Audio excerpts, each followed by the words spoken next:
I did the homework. I know how deep this goes. The deeper it goes, the more insidious it is, because they are going to be taking advantage of your work. Before we get started, let's head over to WhoKeys and unlock our copy of Windows. By using coupon code TS25, you can get 25% off these prices here. I use Windows 10 Pro. You can also get Windows 10 Home, and both of these will upgrade to Windows 11. You can get that. Also, note that the Windows 10 keys have been working with Windows 11. Google it and make sure that this is still a thing whenever you're purchasing your key. Also, I want to note that if you get Windows 10 Home and you upgrade it to Windows 11, they will force you to use an online account. With Windows 11 Pro, however, you can use a local account, just so you know. You can also get Office 2019 with that same discount, or if you like, you can get Windows 10 Pro and Office 2019 in a bundle and save even more. So go ahead and put TS25 in here as your coupon code, hit apply, and then you can see we can get Windows 10 Pro for $14.85. Once you're finished, if you want to access your key, you click on your name on the top right, click on User Center, and you'll see My Purchase Orders. Right here, you'll be able to view the keys that you've purchased just by clicking on View Keys and Codes. Then you will see your code right here. Just go ahead and copy this code, press Start, type Activate, and you'll see activation settings come up. Click on that, then click Change Product Key. Right there, you can paste in your code and hit Next, and then you will be activated. It's very simple. So don't pay those retail prices for your copy of Windows or Office. Head over to whokeys.com and use coupon code TS25. We're going to start off with this, which has been talked about to death. I feel like this is the Square Enix letter from their president, sort of mask off, talking about how they want to, I guess, take gaming into the future using NFTs and token economies. And this shows sort of how AAA executives see the entire market. It's all about money for them. They want to make sure that they can extract as much money from your pocket as possible, but at the same time, they want to do as little work as possible. And they need to find a balance of like, how little can we provide? How little of a service can we provide while still, taking the maximum profit from the end users? Be they single player or online games, games have traditionally involved a unidirectional flow whereby the creators, such as ourselves, provide a game to the consumers that play them. By contrast, blockchain games, which have emerged from their infancy and are at this very moment entering the growth phase, are built upon the premise of a token economy and therefore hold the potential to enable self-sustaining game growth. What he's saying here is like, back in the day, back in the quaint old days, right? You could go to Babbage's, you could go to even GameStop, God forbid, and get a used game, but you could go to the store and you can make a transaction where you pay an amount of money for a finished product. You get this finished product and you go home and you play it and you have fun. What a novel and quaint idea. What an idea. Can you imagine just going to the store and getting something that's finished, or even going on Steam and just buying a game that's finished and taking it home and playing it? So that's what he's saying there. And then he's saying in the future, he sees a token economy where, what's the exact word he uses? Self-sustaining game growth, to enable self-sustaining game growth. I'll read on, and then we'll talk about what that means. The driver that most enables self-sustaining game growth is diversity, both in how people engage with interactive content like games and their motivations for doing so. See, this is a really insidious thing that I don't think a lot of people have really gnawed on a bit. Both in how people engage with interactive content like games and their motivations for doing so. Your motivation for playing games, is it having fun? What a quite Advances in token economies will likely add further momentum to this trend of diversification, and I see the play-to-earn concept that has people so excited as a prime example of this. And then this is where it gets good. I realize that some people who, quote, play to have fun, and who currently form the majority of players, have voiced their reservations toward these new trends, and understandably so. However, I believe that there will be a certain number of people whose motivation is to play to contribute, which means to help make the game more exciting. Okay, what he's saying here, yeah, he totally went full mask off, Comrade Possum. But what he's really saying here is, okay, we're going to make a platform, and we're going to make a decentralized blockchain. It's going to be a database that we can all contribute to. You can make stuff in this game. You can mint your own NFTs. But the thing about these blockchains is they are one step better when it comes to making microtransactions, because they are even easier to track than traditional databases. And since they're decentralized, they can be plugged into any platform you want.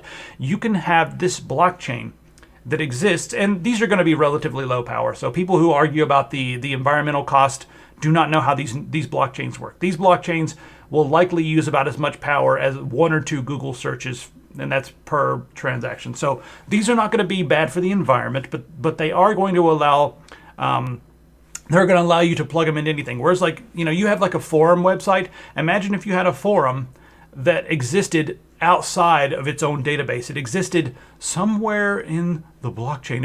Everyone can contribute to it, and it's powered by the community.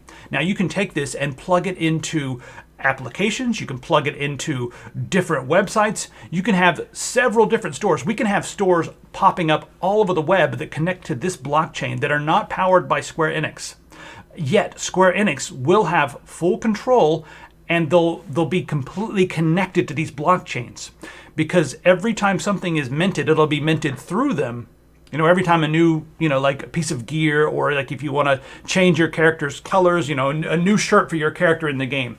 Every time you mint something new like that, it will connect to Square Enix, and they will be able to take a cut regardless of where this happens. This could happen anywhere on the internet, anywhere that is connected. As long as it goes through this blockchain, which it all will, then Square Enix can say, okay, everything you do, we're going to take a 50% cut. And even if you sell your NFT, like your new skin for your gun in a game, well, you can sell it to someone else, and then Square Enix will take a percentage of that cut as well, even if you sell it on a third-party market. That's the whole thing here, is now that we have this blockchain, it's going to remove the whole third-party markets, because all the third-party markets are going to be connected to the original blockchain. So it's a little bit different than just having a standard database. It's a way deeper integration for the AAA developers so that they can make money on all these things. Like Roblox, there are huge off-brand side black markets, if you will, where people go on there and sell their creations. And, a lot of companies just leave them alone because it's good to have that many people contributing and doing things. But by having this blockchain, now Square Enix and all these other companies that are going to be doing this will have total control over all of this stuff. Are we on the same page now? Are we getting how all this works? And how now they're going to be able to take a percentage of all of this. So what they're going to do, and this is what I believe that a lot of the AAA developers are going to do, is they're going to encourage, just like Roblox, because Roblox makes, just Roblox by itself makes almost as much money as the entirety of Nintendo.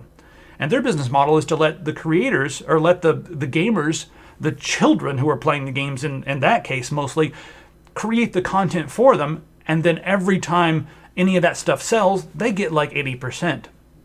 So that's what's going to happen here with a lot of this stuff, is like, okay, you can make anything you want. You want to make mods? Great. Make whatever. They're going to let people make NFTs, and they're going to make money on them. Like, like the individuals who create these new skins and new, whatever it's going to be. I'm not sure exactly how this is going to be realized, but I believe they're going to allow people to create a lot of things, and they're going to take a huge chunk out of everything that's created and every sale that happens. And it's going to allow them to do less work, because you're going to be, number one, paying for the product. Number two, you're going to be doing a lot of the development work on your own. You'll be making a tiny bit of money while they're making an enormous amount of money.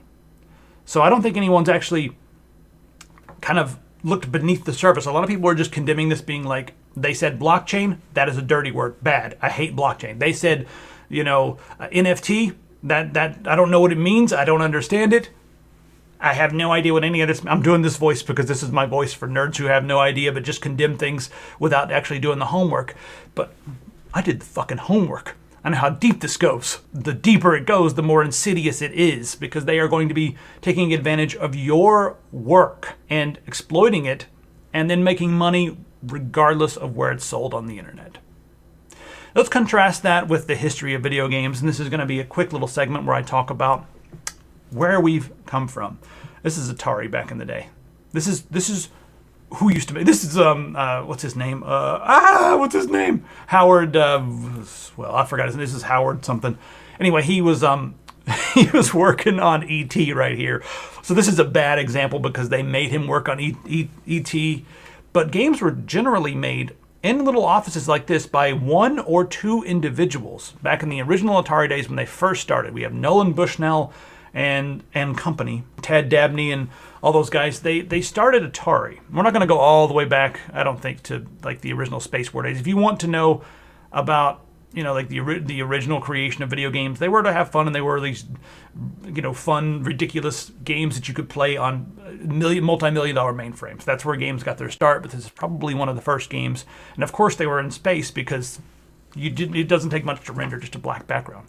So here we have Atari. They're a bunch of just wild people who are having a lot of fun, and they started making some money from arcades mainly. That was the first microtransaction. You put money in to have a little bit of fun. You're getting something back for it in the sense that you're having some fun. And there were some games back then that started microtransactions outside of just paying to play. There were some games that had in-game economies where you could buy like weapons and upgrades and stuff for quarters. Like you want a magic potion? Okay, put 2 quarters in, you get a magic potion. So that's where microtransactions started, way before the horse armor from Bethesda. But anyway, this is how games used to be made way back in the day. You'd have like 1 or 2 people, and they would work on stuff. And Nolan Bushnell and Ted Dabney, they were like, you know what? We got some fun people. Just get in your room and make a game. They just tell them, make a game. They didn't tell them what to make. They were just like, go in there, make a game. Make something cool. Make something that people are, going to be like, what the hell is that? And so we ended up with these really weird and quirky games. And the ones that succeeded tended to get emulated over and over and over and over again. But we did get an explosion of like weirdness and creativity, and there were so many games that not a lot of people want to talk about that were just garbage, but there were also some gems. So you ended up with this system, you would end up with garbage and gems. And like the garbage kind of goes away, and then the gems become like the template for games in the future. So many games emulated those that in the early 80s, there was a crash. I believe it was 1983. There was a big crash in the gaming market. There was people were like, nope, everyone's done with the games. They're pretty. It was cool while it lasted. They were quaint and all that stuff. Really not until Nintendo showed up on the scene, and they're like, no, games are not dead. You just have to like expand it a little bit. Try something a little different. Here's Super Mario Brothers. It's not Donkey Kong. This is not regular Mario Brothers. This is Super Mario Brothers, and it totally changed everything. And from then on out, we've just been in like the next era of gaming. But back then, even on Nintendo, most of the games were made by a few people, just a few people in a room, and there was not a lot of corporate overhead. There was not, because they didn't even understand what was going on a lot of times until they saw how much money was coming in. And then the really boring business people started looking at this stuff. And of course they bought, like Warner bought Atari. And what happened when Warner bought Atari? Okay, the suits came in, and the first thing they said was like, what?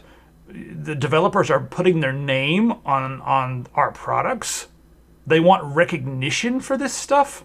Okay, and like they were like, first off, we got to get rid of that. These are all games made by Atari. So Atari changed the internal structure. It got a lot less fun, got a lot more corporate, and they would not allow the developers to put their names in games anymore. And one of the first Easter eggs ever in a video game was in the Atari game called Adventure.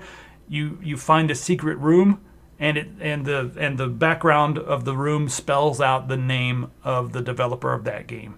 And Atari was not happy when they found out that Easter egg was in the game. But that was one of the first Easter eggs. It was a rebellion. And then guess what happened? A bunch of people left, and Activision was formed. Activision actually was formed as a good company. It was formed, and they were like, you know what? We want to make games, and we want to give credit where credit is due. So then we all know what happens. Like, a lot of money starts coming in, things get more corporate, and then it just starts going towards the whole, like, how can we get more money out of this stuff? And then we could talk about microtransactions a little bit. I'll put all these links in the description when I put this video on YouTube. But microtransactions started coming around. A lot of it was first, I think The Sims was one of the first games that had like an in-game economy with real money where you could buy stuff. And then we had games like RuneScape and all of these online free-to-play games. That was another thing. And then they had the mobile app market. So it just kind of like evolved out of that. And some companies realized, we can make a lot of money with these microtransactions because we connect people to something, we get them excited about something, and we give them a few things for free, just pure on psychology. And then after we give them a few valuable things for free, we make them pay a little bit. And now we've got the whole gacha game craze in Japan and China. Games like Genshin Impact, where you can play the game, or you can bypass a lot of the things by, you can spend hundreds of thousands, literally hundreds of thousands on that game.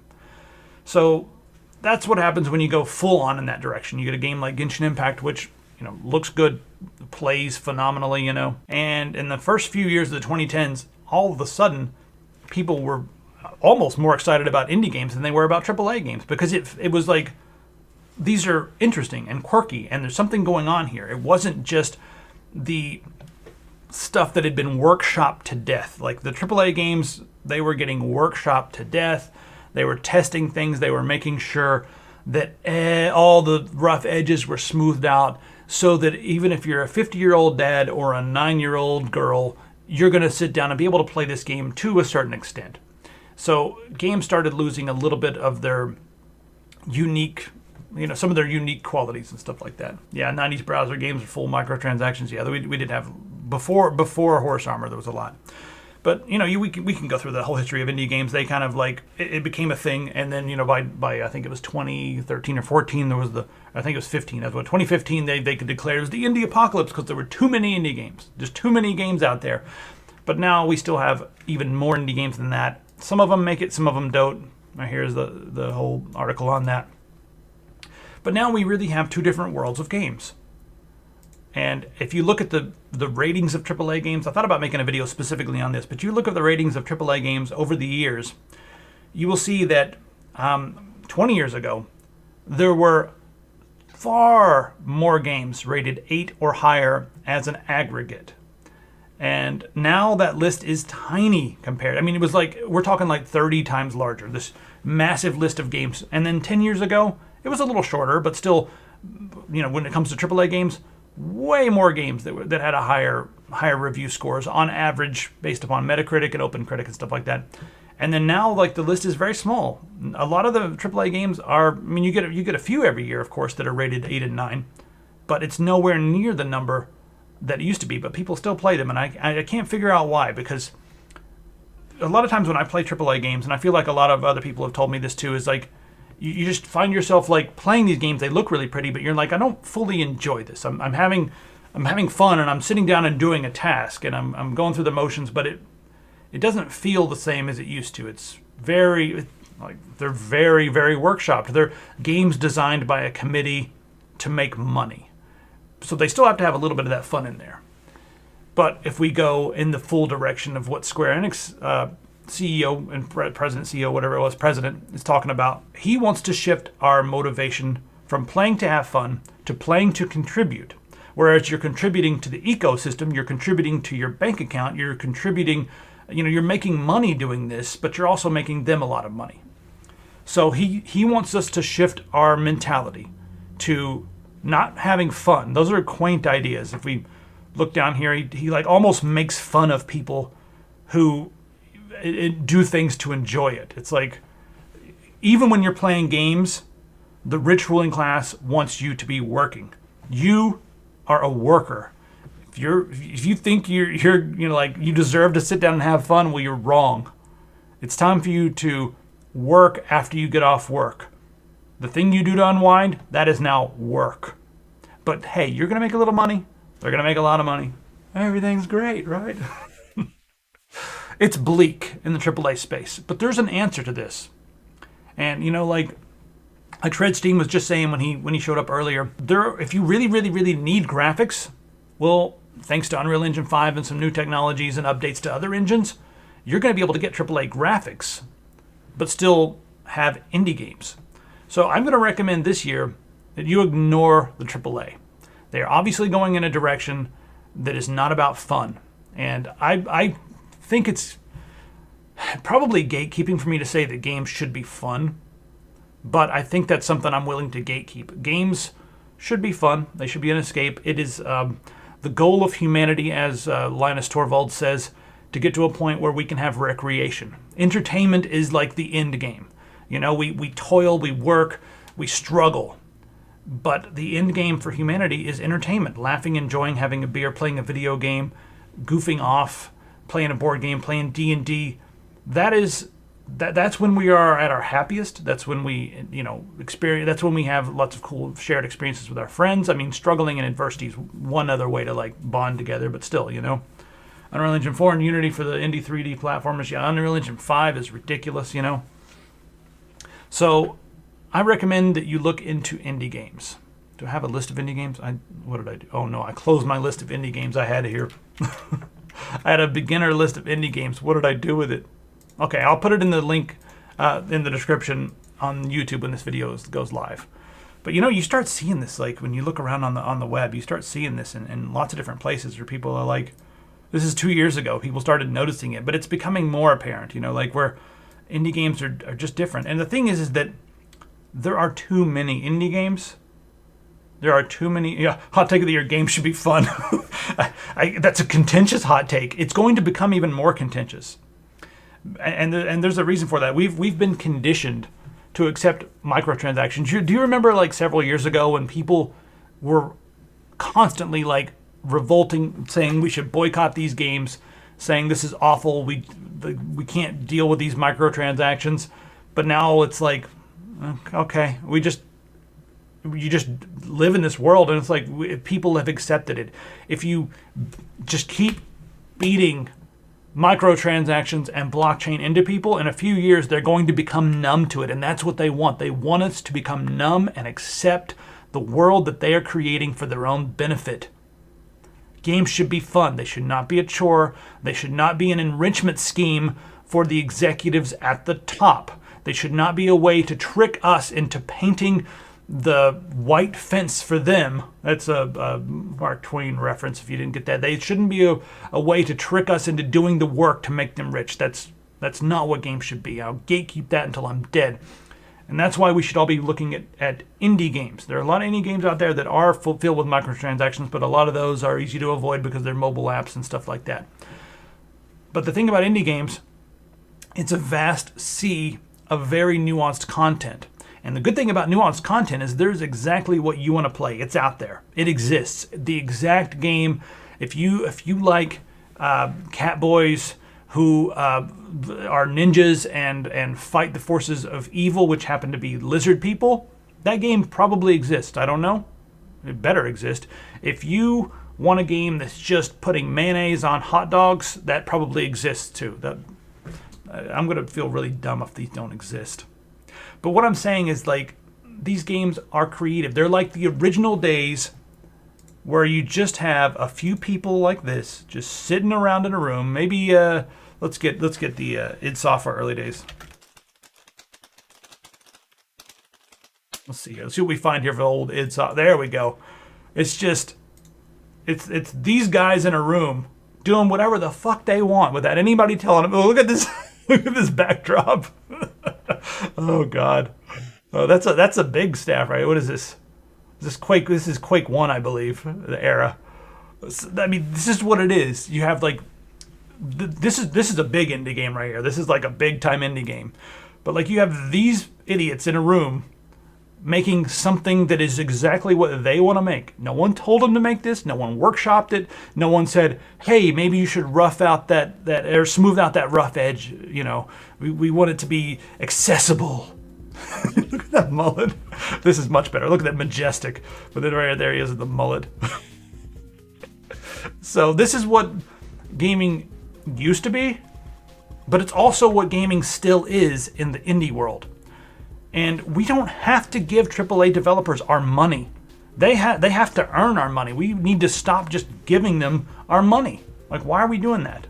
That's what I don't understand. Why does everyone keep playing these games that are not 100% fun when you can find something that's exactly for you? And if that doesn't work, there's plenty of old games that were made by small teams that are quirky and interesting and fun and rough around the edges, but made just for you. So I'm going to try to recommend indie games and old retro games that are free, as in like after you pay for them once, you don't have to do anything. I mean, I don't mean like free, but I mean like you pay for them one time and then you get to play them and they're fun, and they're games, and that's what I'm going to recommend this year. If you want to play AAA, just wait for an 80% sale a couple years down the line. I can agree with that as long as the game's not completely filled with microtransactions and stuff like that. And there are some games like Cyberpunk that I think are worth 80% off sale price, even though there's a lot of AAA tropes and hand-holding and some annoying gameplay features in there. At least there are no microtransaction. It is a traditional game in the sense that you pay for a product and then you get to play it. Even though it was buggy and incomplete and stuff like that when it came out, they overpromised. There was a lot of issues, but that's one of the big games that I can think of in recent memory that did not have any external economies or integrated economies or just money-making schemes and stuff like that. So hopefully they won't go down that road as well. We saw the blowback from Stalker. We saw Stalker remove the whole NFT thing, even though I don't think that was a very insidious implementation of NFTs and blockchain, but you know. Play indie games. That's what I'm going to leave this with.